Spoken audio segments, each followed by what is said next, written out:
Hello everyone, this is Gwydion, and today I'm going to talk to you a little bit about using isometric maps in your Fantasy Grounds virtual tabletop games.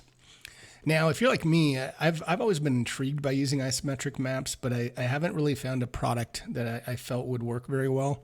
And I think I have found one in Alex Drummond's Epic Isometric Bundle, which I just picked up yesterday. So now this is on sale in the DMs Guild, normally $90, on sale for $40. I'll scroll down through this quickly. You get 13 detailed maps. They're in kind of a sepia color. Very cool. Dark Caves, Undermarket, Night Castle, Wizard's Quarter. You get a lot of hero icons you can use for your players, and you get a number of monster icons. And I understand he's working on an expansion too. You also get over 300 map elements to create your own, and you have some blank maps that you can actually drag and drop. All of these props right onto the map to create your own maps in whatever program you want to use. So very cool. So let's kind of jump in. I'm going to show you some of the maps themselves. So let me get to those. Let's look at the Crypts of Hatred. But look at how detailed this is. Pretty cool stuff. You can see kind of the line down, which represents the kind of the 3D image.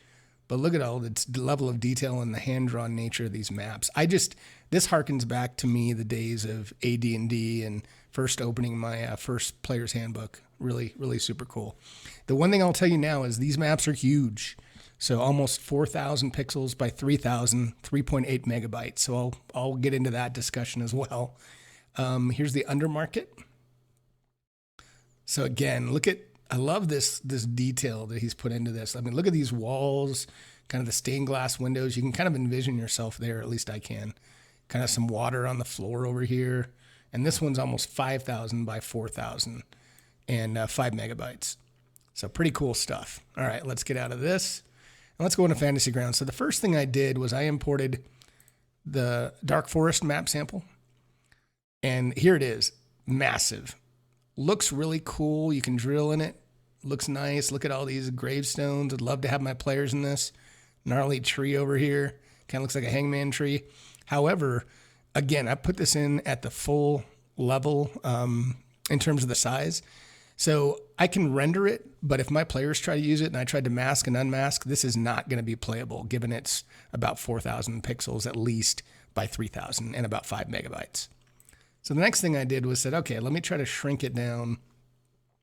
So I tried to shrink it down, use the whole map again, but hey, let's just scale it down. And that was pretty stupid of me, because obviously it's going to wash out as you get closer, and the grid's going to be off. You can barely see the grid, so that didn't work. So then what I settled on is I took a snippet. So using my screenshot program, Snippet in Microsoft, and I just took a section. And I think that's going to work really well, because this is still a pretty good sized battle map for like a random encounter, but it's really, it still looks really good. And if you drill in, I still think it looks pretty good. So now what I did is I'll open the tokens and show you what the tokens look like. I have an isometric folder here. So here are all the tokens you get. A lot of heroes, a lot of different monsters. So there's also, I'm not going to go through these too much, but there's some magic effects that you can drag and drop on, which are kind of cool. So you drag on magic fire, got a magic fire on the map. So those are kind of a neat little add. And you also, here are all the props. We don't need to go through this, but these are all the things you can do to create your own dungeon. All right, so let's get into the monsters. So what I did is I grabbed from the monster manual a giant spider, a beholder, a purple worm, and then just one of my own characters, players. So what I did is if you click on the giant spider, I unlocked it, and then I found a giant spider in the tokens, and I drug it onto the where the normal token was from the monster manual and replaced it. I did the same thing for my character, but remember, I dropped him in the little token, not the portrait, but the token folder, or sorry, the token section of my character sheet. But remember, do that before you drag the player onto the combat tracker. Otherwise, you're just going to see the portrait over here. So now that I have that, let's put a giant spider on the map. Holy moly. So I do not have a grid, as you'll see, and I don't have the scale on this yet. So I know he should be about 4 squares. So let's get him to just about taking up 4 squares. That's probably about right. Then I'll lock the token scale. Okay. Yeah, I won't lock tokens yet. And then let's grab a beholder on. So, I probably should have done that. So now let me get him down to size. And you might have to do this for them individually, which is a little bit of a pain. And then let me drag purple worm. I'll drag him down just a little bit. All right, and then let's drag Trevok. Got to get him. I'm going to control left click and resize him a bit. So, yeah, I'm probably even a little bit more. Yeah, that's probably good. So now our hero looks a little bit smaller than the giant spider. And you can see, obviously you can change this, but this is his health bar. And you can see his name. I could obviously go in the options menu and change that if I didn't want that to be a health bar. So now I can go in and I can lock tokens. And I know I'm the DM, but I can actually show the movement if I want, of course, just like you normally can. Now you'll see it's not drawing the movement, the amount of movement. So I can approve the move and do all that normal fun stuff. But because there's no grid on Fantasy Grounds, this is just a written grid, the targeting isn't going to work in terms of the distance. So that's a drawback. But I still think for something like Shadow of the Demon Lord, I think where there's not as much focus as there is in 5e on distance, I think I might use these because I really like the quality of the maps, the tokens. I'll drop a few more on here, but I just think the look and feel of these is really cool. So let me drop a few more on them for you. Gelatinous Cube.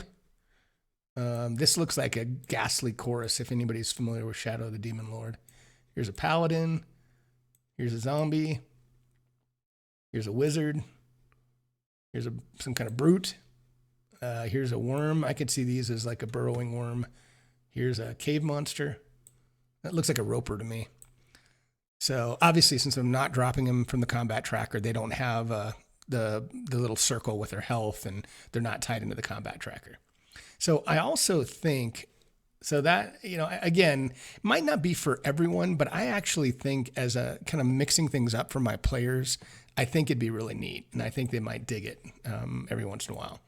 So I also pulled up a map. This is just out of the Book of Layers, but I just wanted to show you. So in this case, let's drag the giant spider again directly on here.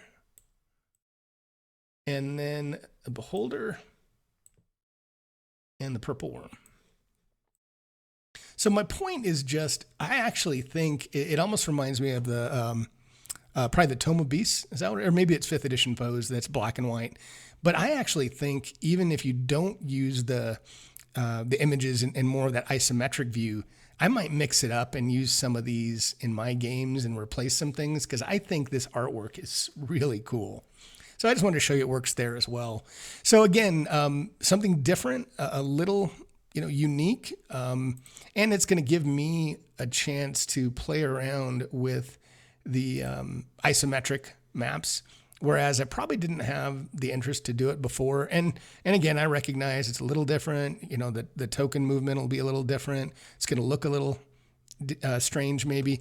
But the quality of the maps, if you looked at some of what I showed you earlier, I think make up for some of that. So that's it. Just wanted to give you guys another option. If you're looking for maps, I'm always looking for something new. Maps and sounds are really what I enjoy the most in my games. So I hope this helps you all. And until I talk to you next time, I hope to see you around the Fantasy Grounds forums.